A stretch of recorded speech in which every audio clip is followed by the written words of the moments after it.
Imaginez un instant que l'histoire d'une nation puisse tenir dans un seul regard, échangé sur un champ de bataille, un matin brumeux d'octobre, que tout ce qui suivrait pendant près de 900 ans aurait été décidé en quelques heures sous un ciel gris de la Manche, quand des cavaliers venus de Normandie ont déferlé sur des guerriers saxons épuisés. Que diriez-vous si l'on vous affirmait que l'Angleterre que vous connaissez aujourd'hui, cette île aux traditions millénaires, aux châteaux de pierre et aux légendes arthuriennes, n'a véritablement pris forme qu'après avoir été conquise, réinventée, puis forgée dans le feu de guerre qui durèrent des siècles? Que cette terre n'a jamais vraiment été une, mais plutôt une mosaïque de conquêtes, de trahisons, de mariages arrangés et de révolutions silencieuses. Et si toute cette histoire, depuis Guillaume le Conquérant jusqu'à la reine Victoria, n'était qu'une longue série d'accidents transformés en légende? Avant que le duc de Normandie ne pose le pied sur les plages de Pevensey en septembre 1066, l'Angleterre était déjà une vieille terre. Elle avait connu les Celtes, puis les Romains, qui avaient construit des routes et des murs pour contenir les Pictes du Nord. Elle avait vu partir les légions, puis avait été envahie par les Angles, les Saxons et les Jutes, ces guerriers germaniques qui donnèrent leur nom à la terre qu'ils conquirent. Pendant des siècles, l'Angleterre anglo-saxonne s'était fragmentée en royaumes rivaux, le Wessex, la Mercie, la Northumbrie, l'Est-Anglie, chacun avec ses rois, ses saints et ses ambitions. Puis les Vikings étaient revenus, d'abord pour piller, ensuite pour rester. Ils avaient établi le Danelaw, cette zone où la loi scandinave prévalait, où l'on parlait le vieux norrois autant que l'anglo-saxon, où les églises côtoyaient les temples païens. Au milieu du XIe siècle, l'Angleterre était un royaume fragile, unifié en apparence mais divisé en profondeur. Le roi Édouard le Confesseur, pieux et sans enfant, régnait depuis 1042. Il avait grandi en Normandie, exilé pendant l'occupation danoise de l'Angleterre, et gardait des liens étroits avec le duché continental. À sa cour de Westminster, on parlait français autant qu'anglais. Les grands earls du royaume, Godwin de Wessex et ses fils, particulièrement Harold, détenaient un pouvoir qui rivalisait avec celui du roi. Ils contrôlaient des armées privées, percevaient des taxes, rendaient la justice. Le royaume ressemblait davantage à une fédération de seigneuries qu'à un État centralisé.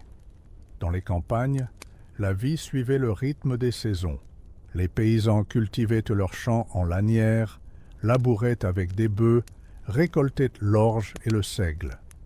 Les villages s'organisaient autour d'églises en bois où des prêtres à moitié lettrés célébraient la messe dans un latin approximatif. Les villes existaient, mais elles étaient rares et modestes.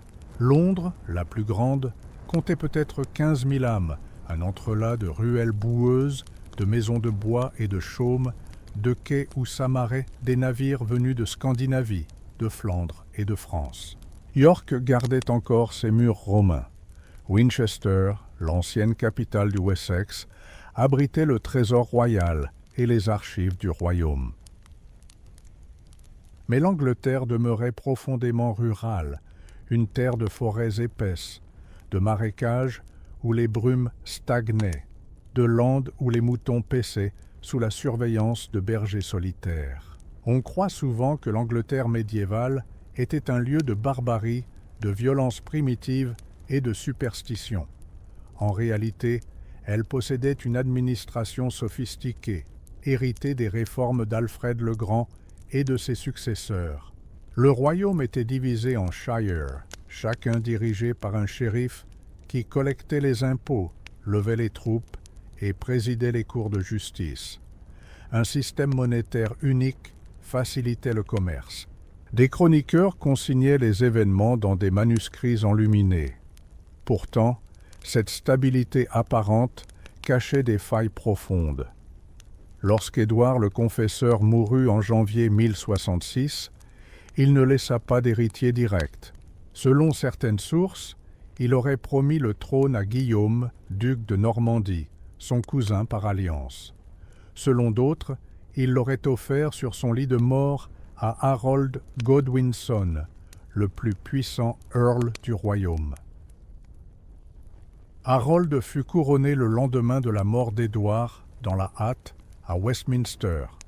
Mais Guillaume, de l'autre côté de la Manche, considérait cette accession comme une usurpation. Il affirmait qu'Harold lui-même avait juré, 2 ans plus tôt, de soutenir sa candidature au trône.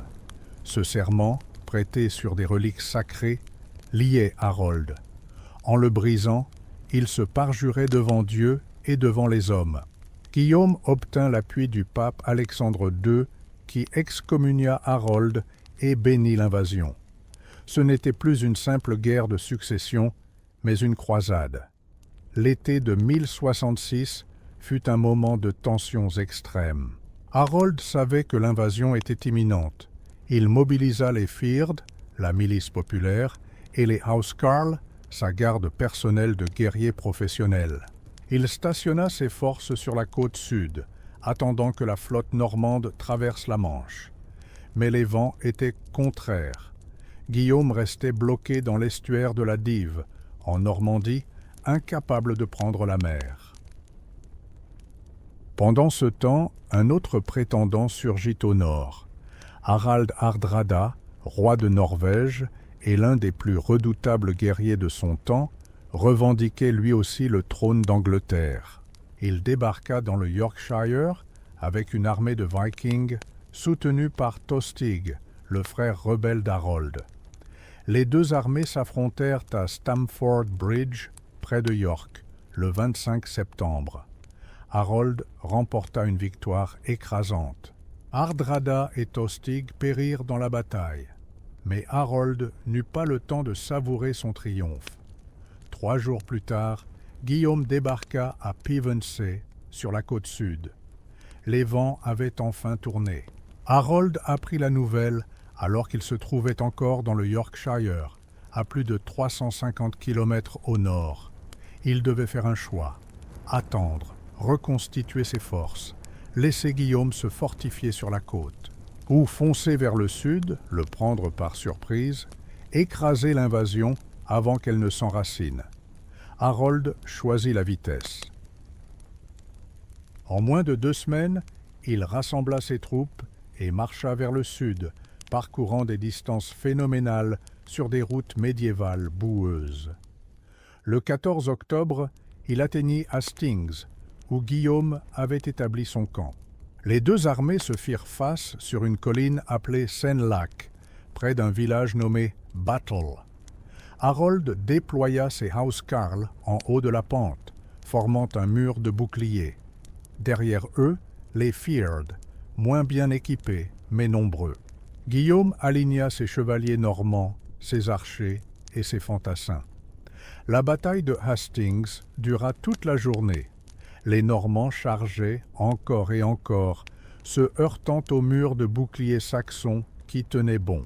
Les flèches pleuvaient, les haches bifaciales des Housecarls fendaient les casques et les armures. À un moment, une rumeur se répandit que Guillaume était mort. Ses troupes commencèrent à reculer, paniquées. Guillaume ôta son casque, chevaucha parmi ses hommes, cria qu'il était vivant. La bataille reprit. Puis, que ce soit par ruse ou par accident, les Normands feignirent une retraite. Les Saxons, croyant à la victoire, rompirent leur formation et poursuivirent. Ce fut une erreur fatale. Les chevaliers normands firent volte-face et massacrèrent les poursuivants. Le mur de boucliers se disloqua. À la fin de la journée, une flèche atteignit Harold à l'œil, où, selon d'autres sources, il fut abattu par des cavaliers normands. Quelle que soit la vérité, Harold mourut sur le champ de bataille. Avec lui mourut l'Angleterre anglo-saxonne. Guillaume ne devint pas immédiatement roi de toute l'Angleterre. Londres résista. Des Earls du Nord refusèrent de le reconnaître. Il passa les mois suivants à soumettre le royaume méthodiquement, impitoyablement. Il assiégea les villes, brûla les villages, confisqua les terres des nobles saxons et les distribua à ses chevaliers normands. À Noël 1066, il fut couronné roi à Westminster, dans l'abbaye qu'Édouard le Confesseur avait fait construire. Mais la cérémonie fut interrompue par des cris de panique. Les gardes normands, craignant une attaque, mirent le feu aux maisons voisines. Le couronnement s'acheva dans le chaos et la fumée. Ce fut un présage. Le règne de Guillaume serait marqué par la violence et la transformation radicale de l'Angleterre. La conquête normande ne fut pas seulement une substitution de dynastie, ce fut une révolution sociale, linguistique, architecturale et juridique. Guillaume redistribua la quasi-totalité des terres du royaume à ses partisans normands, flamands et bretons. Les anciens propriétaires saxons furent dépossédés, tués ou réduits en servitude. En 20 ans, l'aristocratie anglo-saxonne disparut presque entièrement. Une nouvelle élite française s'installa, parlant une langue que le peuple ne comprenait pas, imposant des lois et des coutumes étrangères. Guillaume ordonna la construction de châteaux en pierre, ces forteresses imposantes qui dominaient les paysages et symbolisaient la domination normande. La tour de Londres, commencée en 1067, en est l'exemple le plus célèbre. Mais des centaines d'autres surgirent, de Windsor à Durham, de Warwick à Colchester. Ces châteaux n'étaient pas seulement des résidences ou des casernes. Ils étaient des déclarations de pouvoir, des rappels permanents que l'Angleterre appartenait désormais à une élite conquérante. Guillaume imposa également le système féodal avec une rigueur inconnue jusqu'alors. Chaque parcelle de terre du royaume appartenait théoriquement au roi. Il la concédait à ses barons en échange de services militaires et de fidélité.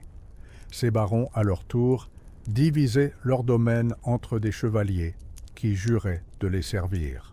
À la base de cette pyramide se trouvaient les vilains, les paysans attachés à la terre, qui travaillaient les champs et payaient des redevances. Ce système créait une chaîne d'obligations qui liait chacun, du roi aux plus humbles paysans. Mais il générait aussi des tensions constantes. Les barons cherchaient à accroître leur autonomie, les chevaliers se rebellaient contre leurs seigneurs, les paysans fuyaient ou se révoltaient contre des charges insupportables. L'Angleterre normande était une société profondément hiérarchisée, brutale et en perpétuelle négociation de pouvoir. En 1086, Guillaume ordonna une enquête sans précédent sur les ressources de son royaume. Des commissaires royaux parcoururent l'Angleterre, village par village, interrogeant les habitants, comptant les terres, les charrues, les têtes de bétail, les moulins, les forêts. Ils consignèrent tout dans un registre monumental, le Domesday Book, le livre du jugement dernier. Ce nom reflétait l'impossibilité d'échapper à son verdict, tout comme personne n'échappera au jugement de Dieu. Le Domesday Book révèle une Angleterre transformée. Sur les 1400 grands propriétaires recensés, seulement 2 étaient saxons. Le reste était normand. Ce document n'était pas seulement un outil fiscal, c'était un symbole de l'emprise totale de Guillaume sur son royaume. Chaque mouton, chaque acre de terre, chaque homme était connu, catalogué, possédé. Pourtant, Guillaume ne vécut pas longtemps pour profiter de sa conquête. En 1087, il assiégeait la ville de Mantes, en France, dans une de ses nombreuses guerres contre le roi de France. Son cheval trébucha. Guillaume, corpulent et âgé, fut projeté contre le pommeau de sa selle. Il se blessa grièvement aux organes internes. On le transporta à Rouen, où il agonisa pendant plusieurs semaines. Sur son lit de mort, il légua la Normandie à son fils aîné, Robert, et l'Angleterre à son deuxième fils, Guillaume le Roux. Cette division planta les graines de conflits futurs. Guillaume le Conquérant mourut en septembre 1087. Son corps fut transporté à Caen pour être enterré dans l'abbaye qu'il avait fondée. Mais lors des funérailles, un homme se leva et accusa Guillaume d'avoir volé la terre sur laquelle l'abbaye était construite. Il exigea une compensation, on dut payer avant de pouvoir inhumer le roi. Même dans la mort, Guillaume ne trouva pas la paix. Guillaume le Roux, son successeur, était un homme complexe, impie selon les chroniqueurs ecclésiastiques, tyrannique mais efficace. Il régna pendant 13 ans, consolidant le pouvoir royal, écrasant les révoltes des barons, pressurant l'Église pour financer ses campagnes militaires. Il mourut mystérieusement en août 1100, tué par une flèche lors d'une partie de chasse dans la forêt de New Forest. Accident ou assassinat? Personne ne le sait. Son frère cadet, Henri, se trouvait opportunément dans la forêt ce jour-là. Il galopa immédiatement vers Winchester, s'empara du trésor royal et se fit couronner 3 jours plus tard. Henri Ier régna pendant 35 ans, imposant l'ordre, réformant l'administration, créant l'échiquier, cette institution qui gérait les finances royales avec une précision quasi bureaucratique. Mais Henri perdit son fils unique, Guillaume Adelin, dans le naufrage de la Blanche-Nef en 1120.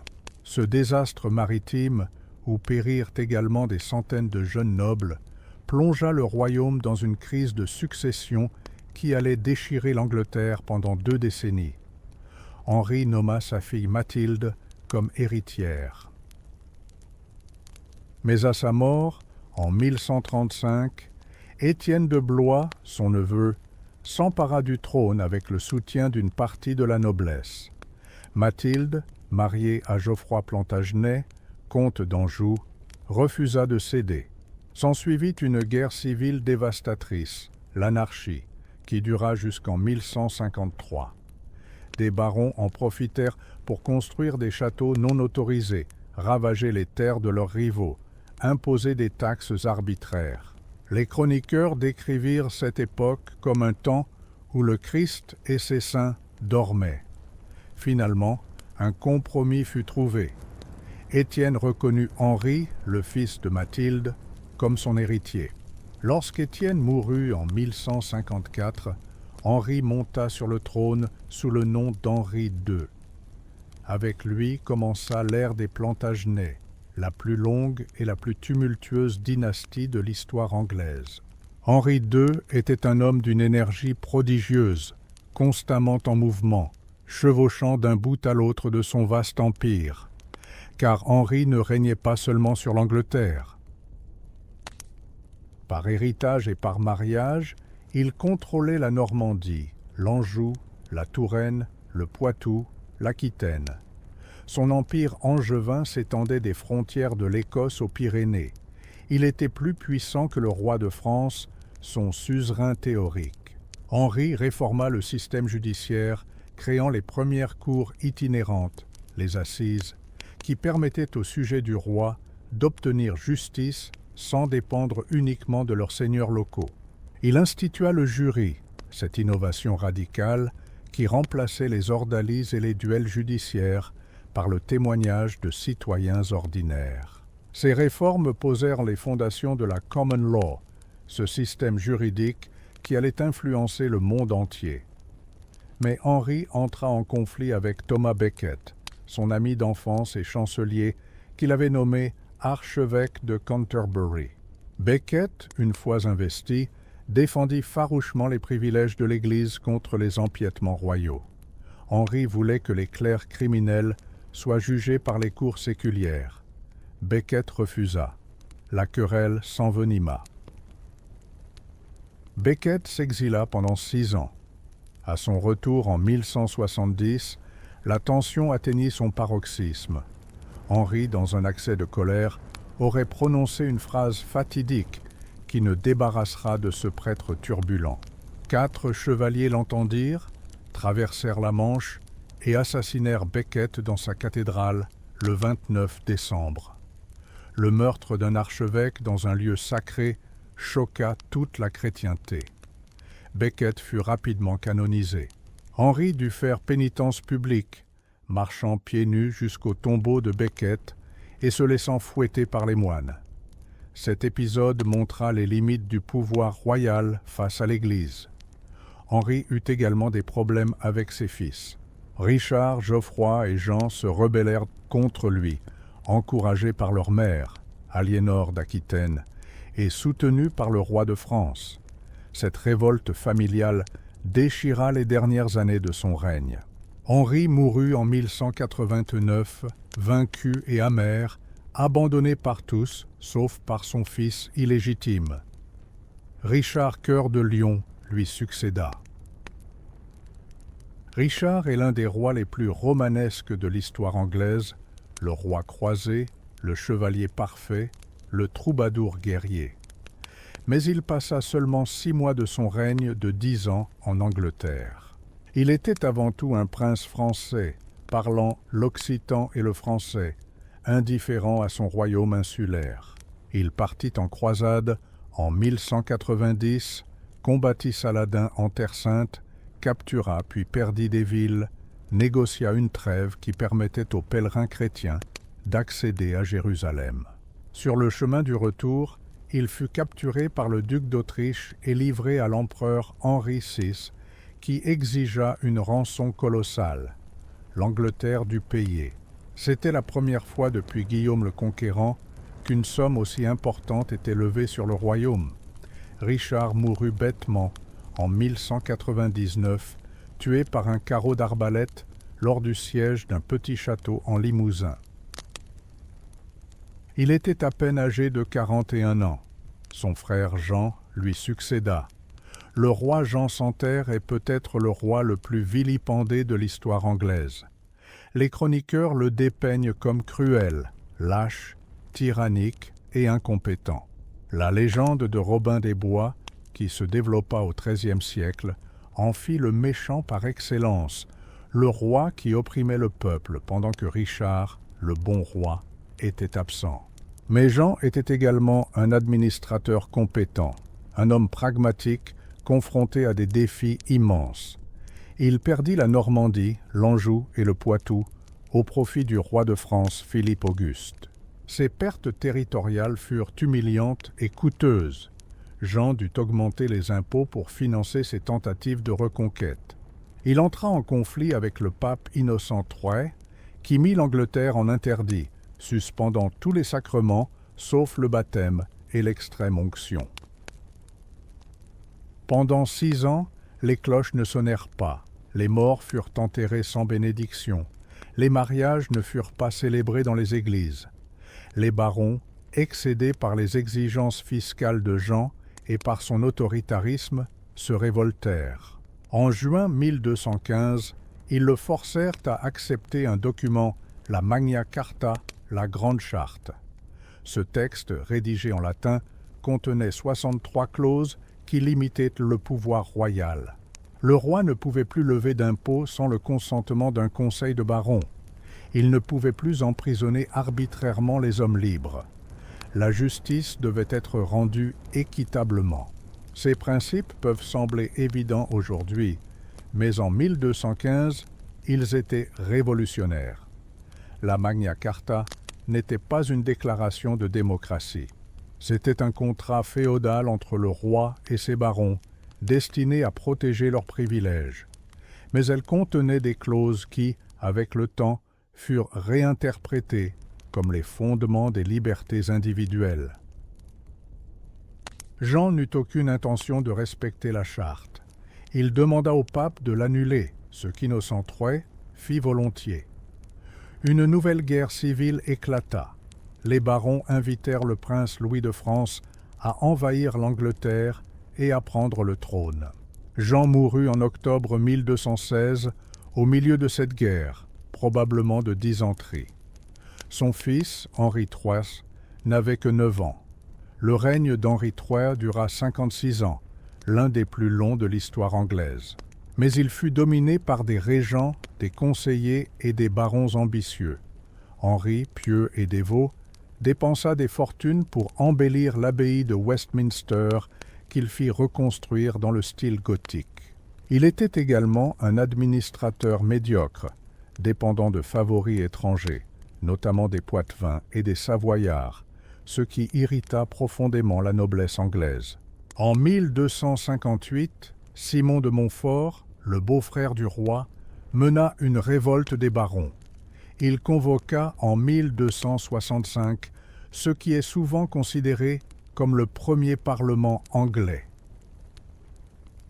Pour la première fois, des représentants des comtés et des bourgs furent invités à siéger aux côtés des barons et des prélats. Ce fut une étape cruciale dans l'évolution constitutionnelle de l'Angleterre. Montfort fut finalement vaincu et tué à la bataille d'Evesham. Mais l'idée d'un parlement survécut. Édouard Ier, le fils d'Henri, devint roi en 1272. Édouard était tout ce que son père n'était pas. Énergique, martial, impitoyable, un législateur compétent et un guerrier redoutable. Il soumit le pays de Galles, construisant un réseau de châteaux massifs, Caernarfon, Conwy, Harlech, qui cernaient les montagnes galloises et écrasaient toute résistance. Le dernier prince gallois indépendant, Llywelyn ap Gruffudd, fut tué en 1282. Édouard proclama son fils aîné prince de Galles, un titre qui perdure encore aujourd'hui. Mais Édouard échoua dans sa tentative de conquérir l'Écosse. Il envahit le pays, déposa le roi Jean Balliol, s'empara de la pierre du destin, ce symbole ancestral de la royauté écossaise. Mais les Écossais se rebellèrent sous la conduite de William Wallace, puis de Robert Bruce. Édouard mourut en 1307, en route vers le nord pour écraser une nouvelle rébellion. On dit qu'il ordonna que ses os soient portés en avant de chaque armée anglaise combattant les Écossais. Ses successeurs n'obéirent pas. Édouard II, son fils, fut l'un des rois les plus désastreux d'Angleterre. Faible, dominé par des favoris comme Piers Gaveston et Hugh Despencer, il perdit la bataille de Bannockburn en 1314 contre Robert Bruce, consolidant l'indépendance écossaise. Les barons se révoltèrent. Sa femme, Isabelle de France, la Louve de France, prit un amant, Roger Mortimer, et envahit l'Angleterre avec une armée. Édouard fut déposé en 1327 et emprisonné au château de Berkeley, où il mourut dans des circonstances mystérieuses et probablement atroces. Son fils, Édouard III, monta sur le trône à l'âge de 14 ans. À 18 ans, il renversa Mortimer, reprit le pouvoir et commença un règne qui allait durer 50 ans et transformer l'Angleterre en une puissance militaire redoutable. Édouard III revendiqua le trône de France par sa mère, Isabelle, fille du roi Philippe IV.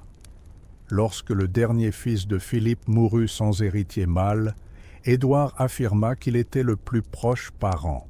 Les Français rejetèrent sa revendication, invoquant la loi salique qui excluait la transmission par les femmes. Ils choisirent Philippe VI, un cousin éloigné. Édouard ne l'accepta pas. En 1337, il lança ce qui allait devenir la guerre de 100 ans, un conflit intermittent qui dura en réalité 116 ans, jusqu'en 1453. Les premières décennies furent favorables aux Anglais.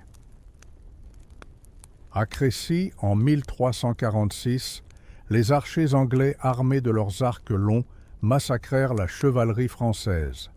À Poitiers, en 1356, le prince noir, le fils d'Édouard, captura le roi Jean II de France. L'Angleterre exigea des rançons colossales. Mais ces victoires spectaculaires masquaient des faiblesses structurelles. L'Angleterre était un petit pays, moins peuplé que la France, économiquement dépendant du commerce de la laine. Maintenir des armées en France coûtait une fortune. En 1348, la peste noire atteignit l'Angleterre. Cette pandémie, probablement une forme de peste bubonique, tua entre un tiers et la moitié de la population en quelques années. Les villages furent abandonnés, les champs retournèrent en friche, les monastères se vidèrent. Les survivants se retrouvèrent dans un monde transformé. La main-d'œuvre devint rare, ce qui donna aux paysans un pouvoir de négociation inédit. Ils exigèrent des salaires plus élevés, la fin du servage, la liberté de mouvement. Le gouvernement tenta de résister, promulguant des Statutes of Labourers qui fixaient les salaires et interdisaient aux paysans de quitter leur seigneur. Mais ces lois étaient impossibles à appliquer.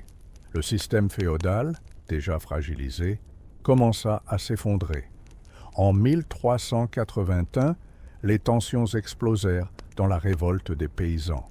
Menée par Wat Tyler et inspirée par le prédicateur radical John Ball, qui proclamait que tous les hommes étaient égaux devant Dieu, les paysans marchèrent sur Londres, brûlèrent des manoirs, tuèrent des nobles et des fonctionnaires.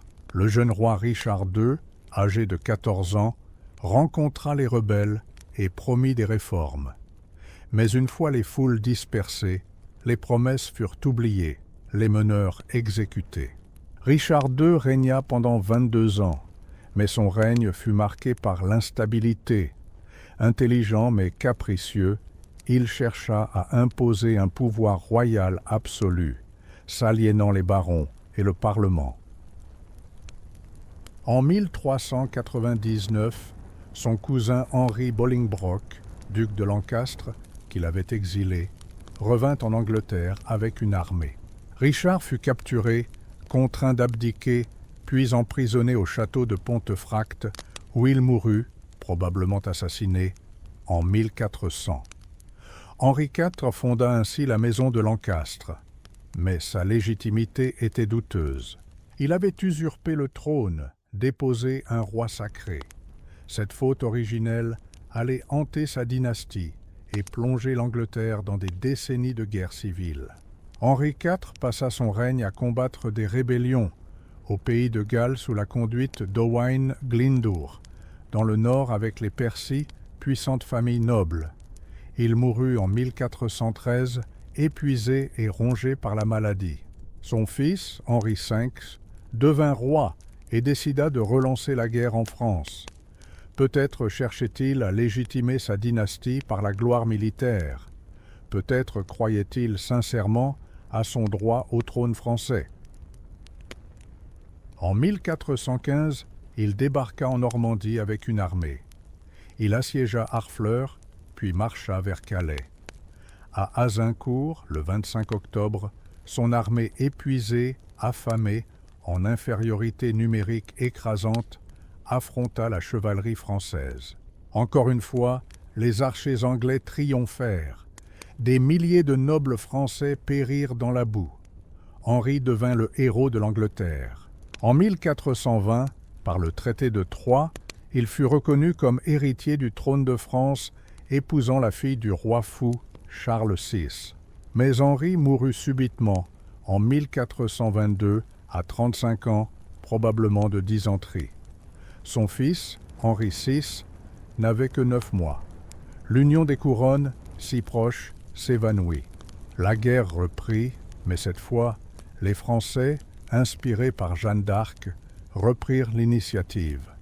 En 1453, l'Angleterre avait perdu toutes ses possessions en France, à l'exception de Calais. Henri VI grandit pour devenir un roi pieux, doux, mais mentalement fragile. Il souffrait de crises de catatonie, restant immobile et muet pendant des mois. Son incapacité à gouverner créa un vide du pouvoir. 2 factions de la noblesse, la maison de Lancastre symbolisée par une rose rouge et la maison d'York symbolisée par une rose blanche, se disputèrent le contrôle. En 1455 commença la guerre des Roses, une série de conflits sanglants qui dévastèrent l'aristocratie anglaise. Des batailles féroces furent livrées à Saint-Alban, à Taunton, où, lors d'une tempête de neige en 1461, près de 30 000 hommes périrent dans la plus sanglante bataille jamais livrée sur le sol anglais, à Barnet, à Bisanza, Tewkesbury. Les fortunes changeaient constamment. Henri VI fut déposé, restauré, puis déposé à nouveau et assassiné dans la tour de Londres. Édouard IV de la maison d'York régna, mourut, laissant 2 jeunes fils, les princes de la tour, qui disparurent mystérieusement, probablement assassinés sur l'ordre de leur oncle, Richard III. Richard III régna seulement 2 ans, de 1483 à 1485. Shakespeare en fit un monstre bossu, assoiffé de pouvoir. La réalité était probablement plus nuancée. Richard était un administrateur compétent, populaire dans le Nord, mais son usurpation du trône, la disparition de ses neveux, lui aliénèrent beaucoup de soutien. En août 1485, Henri Tudor, un prétendant lointain de la maison de Lancastre exilé en France, débarqua au pays de Galles avec une petite armée. Il rencontra Richard à Bosworth Field, dans les Midlands. Lors de la bataille, des nobles censés soutenir Richard, notamment le puissant Lord Stanley, trahirent et rejoignirent Henri.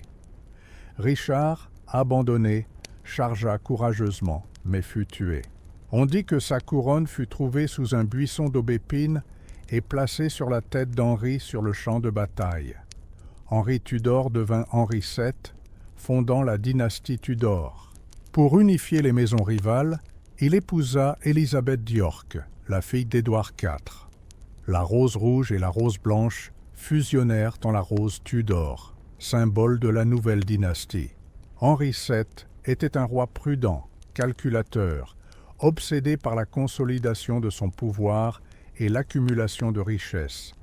Il écrasa les rébellions, notamment celles menées par des imposteurs prétendant être les princes de la tour.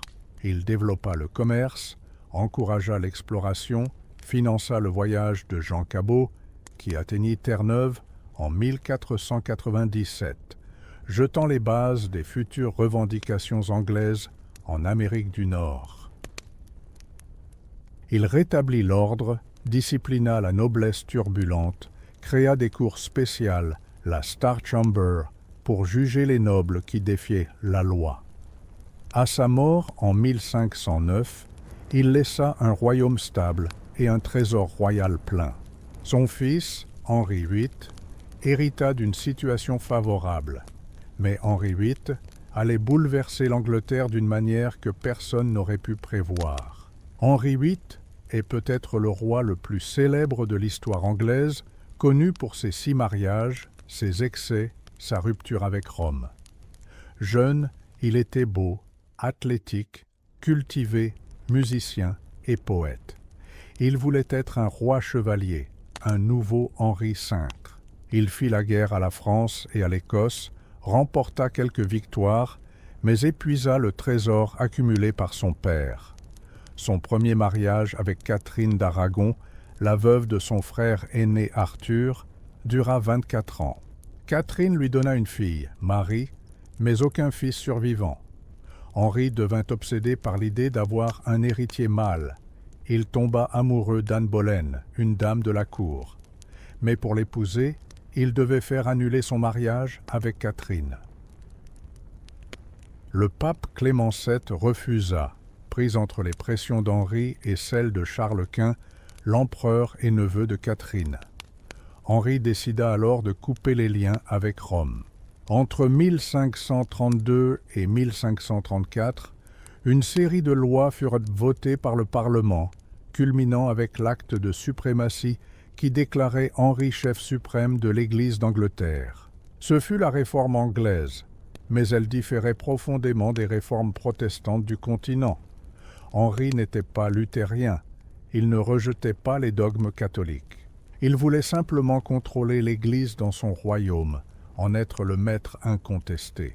Il fit dissoudre les monastères, confisquant leurs immenses richesses, redistribuant les terres à ses partisans, créant une nouvelle classe de propriétaires terriens liés au nouveau régime. Cette dissolution, entre 1536 et 1541, transforma le paysage anglais. Des abbayes vénérables, Fountains, Rivaux, Glastonbury furent abandonnés, leurs pierres pillées pour construire des manoirs. Des milliers de moines et de nonnes furent chassés, des bibliothèques inestimables furent dispersées ou brûlées. Ceux qui résistèrent, comme Thomas More, l'ancien chancelier et humaniste brillant, furent exécutés. Henri épousa Anne Boleyn en 1533. Elle lui donna une fille, Élisabeth, mais aucun fils. Henri se lassa d'elle, l'accusa d'adultère et de trahison. Anne fut décapitée en 1536. Henri épousa ensuite Jane Seymour, qui lui donna enfin un fils, Édouard, en 1537, mais mourut peu après l'accouchement. Henri épousa ensuite Anne de Clèves, un mariage politique qu'il fit annuler après 6 mois. Puis Catherine Howard, une jeune femme accusée d'adultère et exécutée. Enfin Catherine Parr, qui lui survécut. Quand Henri mourut en 1547, obèse, malade, rongé par les ulcères, il laissait 3 enfants, chacun d'une mère différente, chacun avec des convictions religieuses opposées. Édouard VI, son fils, n'avait que 9 ans. Le conseil de régence, dominé par des protestants radicaux, poussa l'Angleterre vers un protestantisme plus affirmé. Édouard, pieux et studieux, soutint ces réformes. Mais il mourut de tuberculose en 1553, à 15 ans. Sa demi-sœur Marie, fille de Catherine d'Aragon, fervente catholique, monta sur le trône. Marie Ier voulait restaurer le catholicisme. Elle épousa Philippe II d'Espagne, s'aliénant beaucoup d'Anglais qui craignaient une domination espagnole. Elle fit brûler près de 300 protestants, lui valant le surnom de Marie la sanglante. Mais ses efforts échouèrent. L'Angleterre avait changé. La noblesse avait profité de la dissolution des monastères. Une nouvelle génération avait grandi avec le protestantisme. Marie mourut en 1558, sans enfant, haïe par beaucoup. Sa demi-sœur Élisabeth, fille d'Anne Boleyn, devint reine. Élisabeth Ier régna pendant 45 ans, de 1558 à 1603, une période souvent appelée l'âge d'or de l'Angleterre. Élisabeth était intelligente, rusée, prudente. Elle navigua habilement entre les factions religieuses, établissant un compromis anglican qui satisfaisait plus ou moins protestants modérés et catholiques pragmatiques. Elle résista aux pressions pour se marier, préférant utiliser la perspective d'un mariage comme outil diplomatique. Elle déclara qu'elle était mariée à l'Angleterre. Sous Élisabeth, l'Angleterre devint une puissance maritime. Des marins audacieux, Francis Drake, John Hawkins, Walter Raleigh, explorèrent, commercèrent, pillèrent. Drake circumnavigua le globe entre 1577 et 1580, pillant les possessions espagnoles. Raleigh tenta de fonder une colonie en Virginie, nommée en l'honneur de la Reine Vierge, mais elle échoua. Ces hommes étaient des aventuriers, des pirates, des héros, selon le point de vue. Ils enrichirent l'Angleterre, défièrent l'Espagne, posèrent les bases du futur empire. En 1588, Philippe II d'Espagne, exaspéré par les raids anglais et par le soutien d'Élisabeth aux Pays-Bas protestants en révolte contre l'Espagne, lança l'Armada, une immense flotte destinée à envahir l'Angleterre. 130 navires, 30 000 hommes. Mais l'Armada fut harcelée par les vaisseaux anglais, plus rapides et manœuvrables, dispersés par des tempêtes, décimés. Moins de la moitié des navires rentrèrent en Espagne. La victoire anglaise fut célébrée comme une intervention divine. Élisabeth devint une icône, Gloriana, la reine qui avait sauvé l'Angleterre, et le protestantisme. Le règne d'Élisabeth fut également l'âge d'or de la littérature anglaise. William Shakespeare écrivait ses pièces, des tragédies comme Hamlet et Macbeth, des comédies comme Le Songe d'une nuit d'été, des chroniques historiques qui explorait le passé tumultueux de l'Angleterre. Christopher Marlowe, Edmund Spenser, Ben Jonson enrichissaient la langue anglaise, la transformaient en un outil d'une beauté et d'une puissance inégalées. Le théâtre du Globe, sur la rive sud de la Tamise, attirait des foules de toutes classes sociales. La Renaissance anglaise florissait. Mais le règne d'Élisabeth avait aussi ses ombres. L'Irlande se révoltait constamment contre la domination anglaise. Élisabeth envoya des armées qui réprimèrent brutalement ces rébellions. Des milliers d'Irlandais furent tués, déportés, leurs terres confisquées et données à des colons anglais et écossais. Ces plantations jetèrent les graines de conflits qui dureraient des siècles. En Angleterre même, les catholiques étaient persécutés, soupçonnés de comploter avec l'Espagne. Marie Stuart, reine d'Écosse catholique et prétendante au trône d'Angleterre, fut emprisonnée pendant 19 ans, puis exécutée en 1587, après qu'un complot visant à assassiner Élisabeth fut découvert.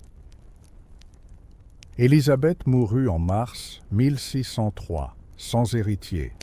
Elle avait désigné Jacques, le fils de Marie Stuart, roi d'Écosse protestant, comme son successeur. Jacques VI d'Écosse devint Jacques Ier d'Angleterre, unissant les deux couronnes, bien que les royaumes restassent distincts. La dynastie Stuart commença. Jacques était un roi érudit, auteur de livres sur la théologie et la chasse aux sorcières. Il croyait fermement au droit divin des rois, cette idée que les rois tenaient leur autorité directement de Dieu et ne devaient rendre compte qu'à lui. Cette conviction le mit en conflit avec le Parlement, qui revendiquait un rôle croissant dans le gouvernement et les finances. Jacques voulait aussi imposer l'uniformité religieuse.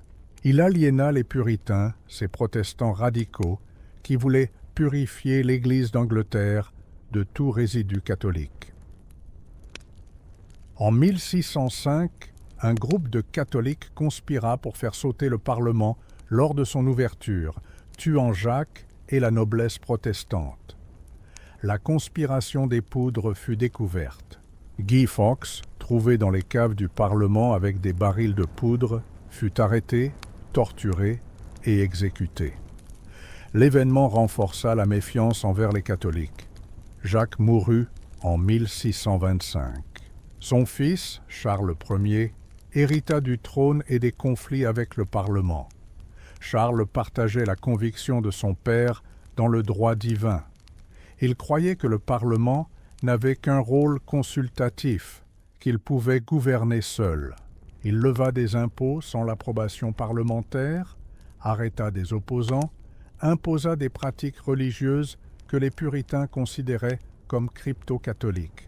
En 1629, après des affrontements violents, Charles dissout le Parlement et gouverna seul pendant 11 ans la tyrannie personnelle ou la décennie sans Parlement. Il utilisa des méthodes controversées pour lever des fonds, le ship-money par exemple, une taxe maritime étendue à tout le royaume. Mais en 1637, il tenta d'imposer un livre de prières anglican à l'Écosse presbytérienne. Les Écossais se révoltèrent. Charles n'avait pas d'argent pour financer une armée. Il dut rappeler le Parlement en 1640, d'abord brièvement, puis de manière permanente. Le long Parlement, ainsi nommé parce qu'il siégea théoriquement jusqu'en 1660, se retourna immédiatement contre Charles. Il fit exécuter ses principaux conseillers, vota des lois limitant le pouvoir royal. Charles tenta de faire arrêter 5 membres du Parlement en janvier 1642, pénétrant dans la Chambre des communes avec des soldats. Mais les députés avaient été prévenus et s'étaient enfuis. Ce fut un point de non-retour. Charles quitta Londres. Le pays se divisa en 2 camps, les cavaliers royalistes et les têtes rondes parlementaires. La guerre civile éclata. Des batailles furent livrées à Edge Hill, à Marston Moor, à Naseby. Oliver Cromwell, un gentleman farmer du Cambridgeshire et membre du Parlement, émergea comme le chef militaire le plus compétent du camp parlementaire. Il forma la New Model Army, une armée disciplinée, motivée par la foi puritaine, payée régulièrement. Elle écrasa les forces royalistes. Charles fut capturé en 1646. Le Parlement ne savait pas quoi faire de lui. Charles négocia, tergiversa, chercha à diviser ses ennemis. Finalement, l'armée, frustrée, le fit juger pour haute trahison. Un tribunal révolutionnaire, la High Court of Justice, fut créé. Charles refusa de reconnaître sa légitimité, affirmant qu'un roi ne pouvait être jugé par ses sujets. Il fut néanmoins condamné à mort. Le 30 janvier 1649, devant le Banqueting House de Whitehall, Charles Ier fut décapité. C'était un acte sans précédent dans l'histoire anglaise. Un roi ouin avait été jugé et exécuté par son propre peuple. L'onde de choc se propagea à travers l'Europe. L'Angleterre devint une république, le Commonwealth, dirigé par Cromwell et ses généraux. Le Parlement fut épuré, seul un rump, un croupion, resta, composé de députés fidèles. Cromwell écrasa les rébellions royalistes en Irlande et en Écosse avec une brutalité terrifiante.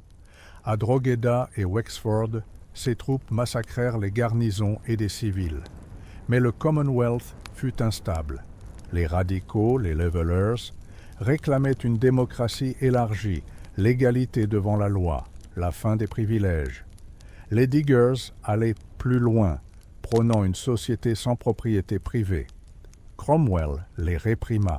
En 1653, frustré par le Parlement, il le dissout par la force. Il établit le protectorat, se faisant nommer Lord Protecteur, essentiellement un dictateur militaire. Cromwell imposa des réformes puritaines strictes. Les théâtres furent fermés, les fêtes comme Noël découragées, l'adultère devint passible de mort. Mais il fut également un administrateur efficace, développa la marine, conquit la Jamaïque, renforça la position de l'Angleterre dans le commerce international. Quand Cromwell mourut en 1658, son fils Richard lui succéda brièvement, mais fut incapable de maintenir l'ordre. L'armée se divisa en factions rivales.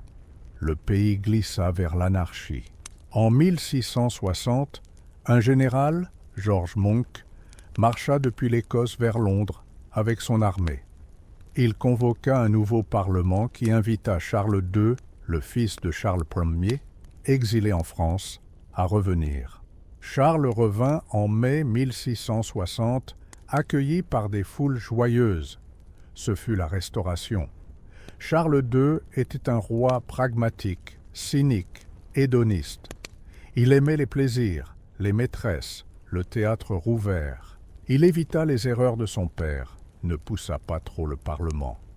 Mais il était secrètement catholique, ou du moins sympathisant. Son frère, Jacques, duc d'York, était ouvertement catholique. Cela inquiétait profondément les protestants. En 1078, une crise éclata autour de la Popish Plot, un complot catholique imaginaire pour assassiner Charles et mettre Jacques sur le trône. Bien que largement fabriqué par Titus Oates, un escroc, des dizaines de catholiques furent exécutés. Le Parlement tenta d'exclure Jacques de la succession. Charles résista. Il mourut en 1685, se convertissant secrètement au catholicisme sur son lit de mort. Jacques II monta sur le trône, le premier roi catholique depuis Marie Ière. Il tenta de promouvoir la tolérance religieuse, notamment envers les catholiques, mais il le fit maladroitement, s'aliénant les anglicans qui dominaient le Parlement et l'administration. Quand sa femme catholique donna naissance à un fils en juin 1688, garantissant une succession catholique, les protestants paniquèrent. Un groupe de nobles invita Guillaume d'Orange, le gendre protestant de Jacques, à envahir l'Angleterre. Guillaume, statoudeur des Provinces-Unies et champion du protestantisme européen, débarqua en novembre avec une armée. Jacques fut abandonné par ses propres troupes et généraux. Il s'enfuit en France. Le Parlement déclara qu'il avait abdiqué. Guillaume et son épouse Marie, la fille de Jacques, furent proclamés comonarques en 1689. Ce fut la glorieuse Révolution, glorieuse parce que presque sans effusion de sang en Angleterre, bien que l'Irlande et l'Écosse connurent des guerres sanglantes dans les années suivantes. La glorieuse Révolution transforma la monarchie anglaise. Guillaume et Marie acceptèrent la Bill of Rights, un document qui limitait strictement les pouvoirs royaux. Le roi ne pouvait plus suspendre les lois, lever des impôts ou maintenir une armée en temps de paix sans le consentement du Parlement. Les élections devaient être libres. Les parlementaires avaient la liberté de parole. C'était la fin du pouvoir royal absolu. Le Parlement était devenu le centre du pouvoir politique. Cette transformation posa les bases de la monarchie constitutionnelle britannique moderne. En 1707, l'acte d'union unit l'Angleterre et l'Écosse en un seul royaume, la Grande-Bretagne, avec un parlement unique siégeant à Westminster. L'Écosse conservait son propre système juridique et son église presbytérienne, mais perdait son parlement. Le XVIIIe siècle vit l'émergence de la Grande-Bretagne comme puissance mondiale. Sous les rois hanovriens, Georges Ier, II, III, le pouvoir passa progressivement des mains du monarque à celles du Premier ministre et du cabinet. Robert Walpole, Premier ministre de 1721 à 1742, est considéré comme le premier véritable Premier ministre, dirigeant le gouvernement, contrôlant le Parlement par le patronage et la corruption. La Grande-Bretagne s'enrichit par le commerce, notamment le commerce triangulaire entre l'Angleterre, l'Afrique et les Amériques. Des navires britanniques transportaient des marchandises vers l'Afrique, échangés contre des esclaves, les emmenaient aux Caraïbes et en Amérique du Nord, puis ramenaient du sucre, du tabac, du coton. Ce commerce générait d'immenses profits, mais reposait sur l'exploitation et la souffrance de millions d'Africains réduits en esclavage. Des villes comme Liverpool et Bristol prospérèrent grâce à ce commerce odieux. La Grande-Bretagne remporta également des victoires militaires décisives.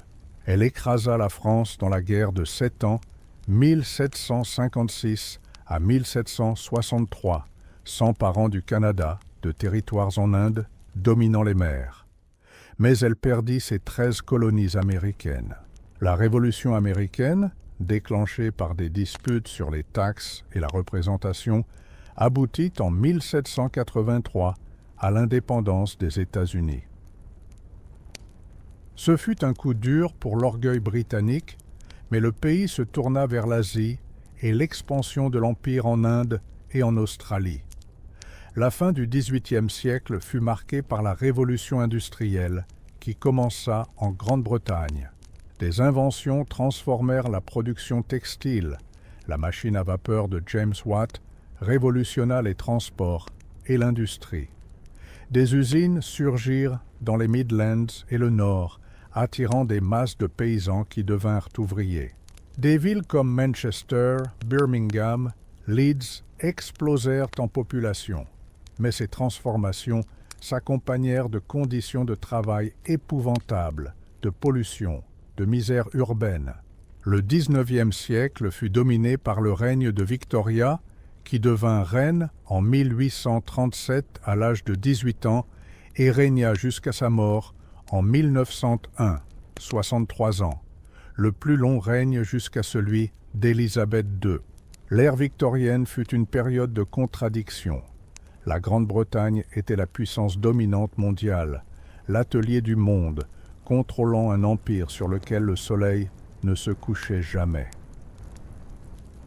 Elle prônait les valeurs de progrès, de moralité, de civilisation, mais elle exploitait impitoyablement ses colonies, réprimait brutalement les révoltes, comme la révolte des Sipais en Inde en 1857. Victoria, après la mort de son époux bien-aimé Albert en 1861, se retira de la vie publique pendant des années, gagnant l'affection de ses sujets par son deuil ostentatoire, mais aussi des critiques pour son absence. L'ère victorienne vit des réformes sociales majeures. Le droit de vote fut progressivement étendu. Les Reform Acts de 1832, 1867 et 1884 élargirent l'électorat, bien que les femmes et une grande partie de la classe ouvrière restassent exclues. Des lois limitèrent le travail des enfants et des femmes dans les mines et les usines. L'éducation devint obligatoire. Des mouvements comme le chartisme revendiquèrent des réformes démocratiques. Des penseurs comme Charles Darwin révolutionnèrent la science avec la théorie de l'évolution. Des écrivains comme Charles Dickens exposèrent les injustices sociales dans leurs romans.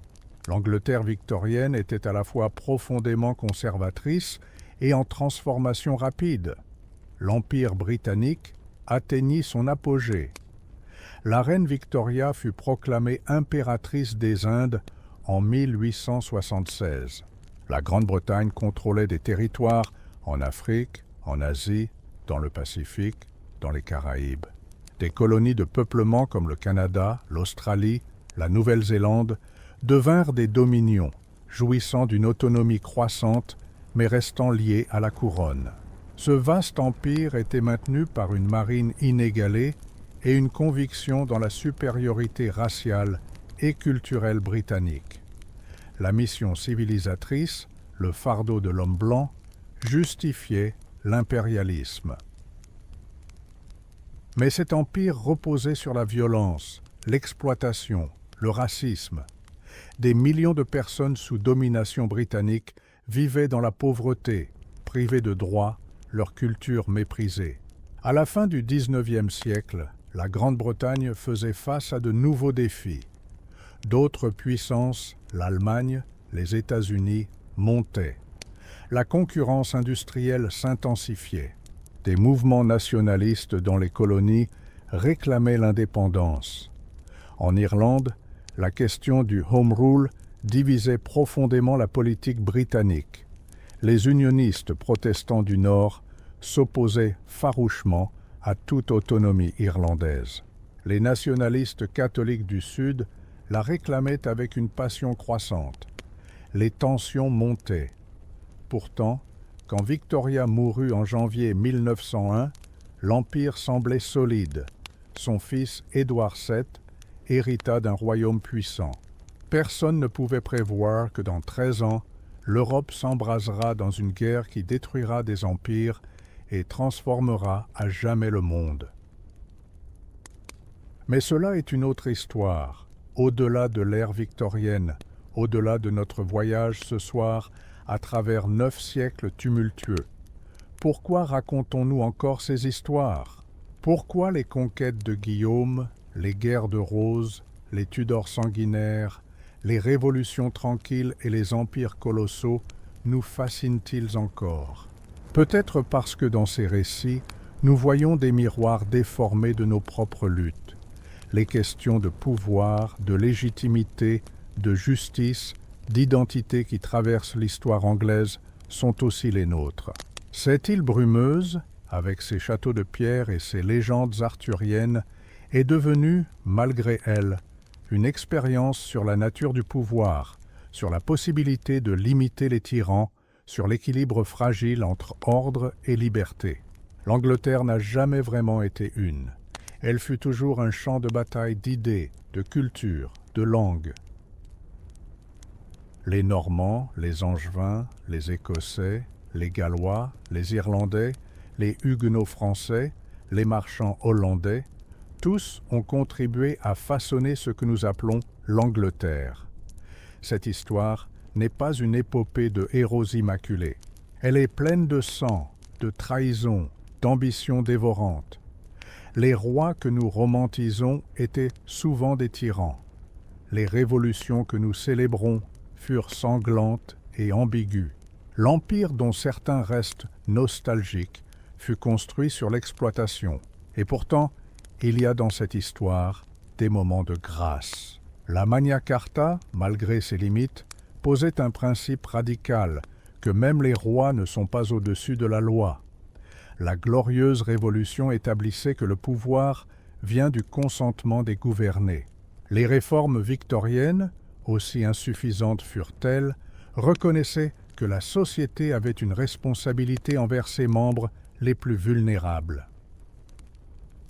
Ces idées, nées dans des contextes spécifiques, imparfaites, contestées, ont néanmoins voyagé à travers le monde, influençant des constitutions, inspirant des révolutions, nourrissant des rêves de liberté.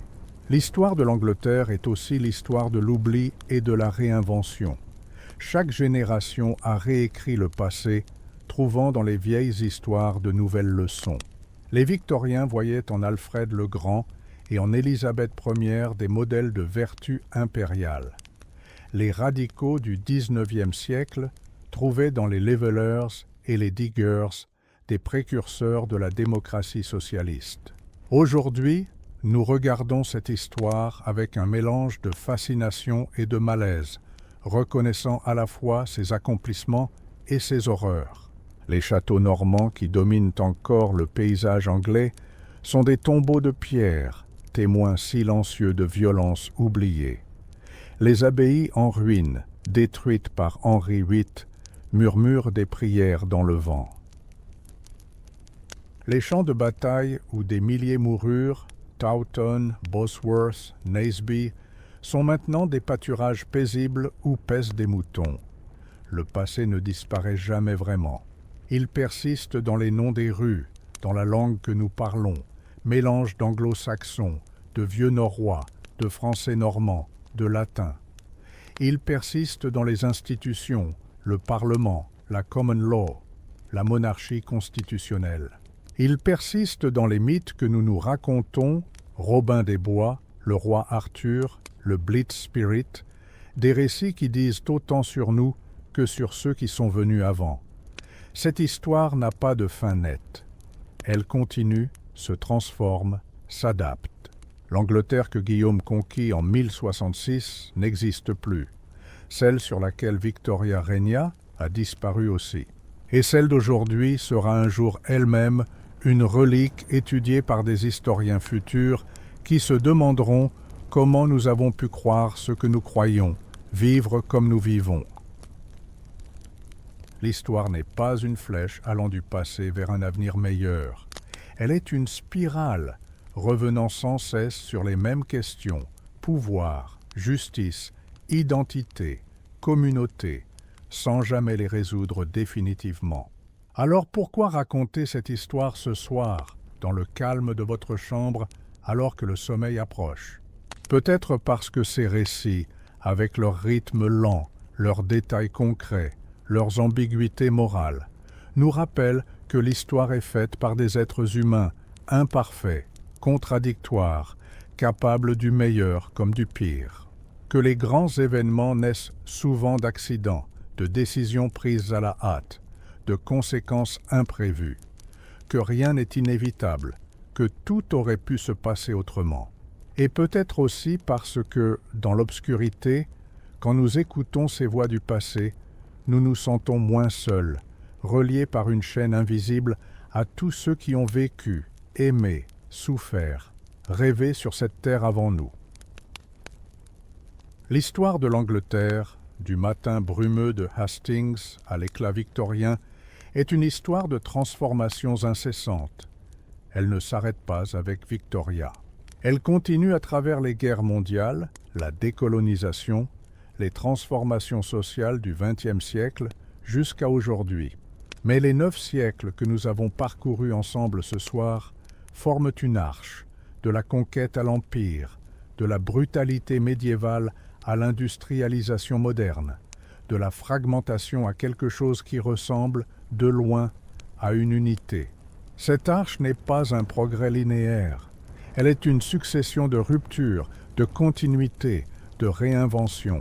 Et maintenant, alors que cette histoire s'achève, que les voix du passé s'estompent, Peut-être est-il temps de fermer les yeux, de laisser les images défiler une dernière fois, les chevaliers normands galopant sur Senlac-Hill, les moines marchant silencieusement dans les cloîtres, les archers à Azincourt, les marchands dans les rues de Londres, les usines crachant leur fumée noire dans le ciel de Manchester, Victoria, assise sur son trône impérial, regard sévère fixant l'éternité. Toutes ces images, toutes ces vies se dissolvent dans le sommeil qui vient, se mêlent à vos propres rêves, créant de nouvelles histoires, de nouveaux mondes. Proposez des thèmes pour de nouvelles histoires dans les commentaires, abonnez-vous à la chaîne et mettez un like.